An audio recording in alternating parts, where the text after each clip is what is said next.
We should all have something to unwrap for Christmas, so in this video today, I'm doing a cat eye present wrapping on a nail. I hope you guys enjoy and Merry Christmas.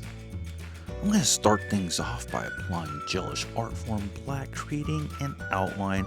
Now, I'm really not trying to make the outline perfect because I already know that as soon as I'm done with this outline, I'm not going to cure it. I'm going to take my blending brush right here and I'm going to blend those lines, creating a shadow.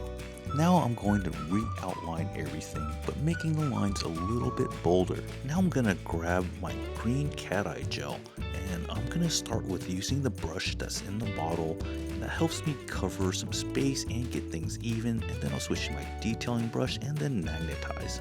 I'm going to cure before I switch to my pink cat eye gel here, and then I'm doing the same thing, starting with the brush in the bottle, magnetize and cure, but I'm doing separate sections so that the bow reflects differently in different areas. I re-outline everything, this time being a little bit more careful, knowing that this is going to be the final step before putting my top coat on and then giving it a cure. Hope you guys enjoyed this video. Thank you guys for watching. Merry Christmas and a Happy New Year.